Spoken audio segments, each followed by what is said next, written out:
एक बार की बात है, एक नन्ही बच्ची अनया अपने दादी के गांव छुट्टियां बिताने गई। गांव के किनारे एक बड़ा और रहस्यमयी जंगल था, जिसे लोग जादुई जंगल कहते थे। सबने अनया को चेतावनी दी थी कि वह वहां न जाए, लेकिन अनया बहुत साहसी और जिज्ञासु थी। एक सुबह, जब सूरज की किरणें जंगल की पत्तियों पर चमक रही थीं, अनया चुपचाप जंगल की ओर निकल पड़ी। वह सुंदर फूलों और रंग बिरंगी तितलियों को देखकर बहुत खुश हुई।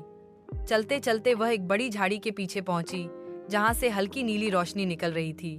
जैसे ही उसने झाड़ी हटाई, उसके सामने एक छोटी सी परी प्रकट हुई। परी के पंख चमकीले थे और उसकी आवाज मधुर। परी डर गई, लेकिन अनया ने मुस्कुराकर कहा, डरो मत, मैं तुम्हारी दोस्त बनना चाहती हूँ। परी भी मुस्कुराई और बोली, मेरा नाम नीरा है और मैं इस जादुई जंगल की रक्षक हूँ। नीरा ने बताया कि जंगल पर एक काली छाया मंडरा रही है। एक दुष्ट जादूगर जंगल की सुंदरता को नष्ट करना चाहता है और उसने जादू का पत्थर चुरा लिया है, जिससे जंगल में जीवन बना रहता है। अगर वह पत्थर 3 दिनों में वापस न लाया गया तो पूरा जंगल सूख जाएगा। अनया ने तुरंत कहा, मैं तुम्हारी मदद करूंगी। परी ने उसे एक चमकदार फूल दिया जो खतरे के समय उसकी रक्षा करेगा। दोनों साहस के साथ जंगल के गहरे हिस्से में चल पड़ी, जहां जादूगर की गुफा थी।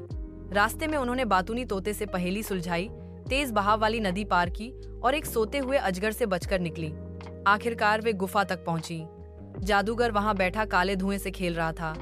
अनया ने बुद्धिमानी से ध्यान भटकाया और नीरा ने पत्थर उठा लिया, लेकिन जादूगर ने उन्हें देख लिया और एक जादू का गोला उन पर फेंका। उसी समय अनया ने वह चमकदार फूल हवा में लहराया और वह फूल एक ढाल में बदल गया। जादूगर का जादू टकराकर वापस उसी पर जा गिरा और वह बेहोश हो गया।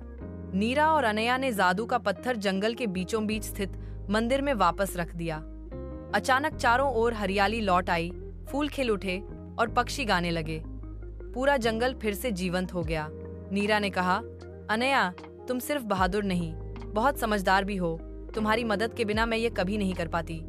और फिर नीरा ने एक सुनहरा पंख अनया को भेंट में दिया, जो उसकी यादगार बना। अनया जब गांव लौटी तो वह एक नई कहानी और ढेर सारी हिम्मत के साथ वापस आई।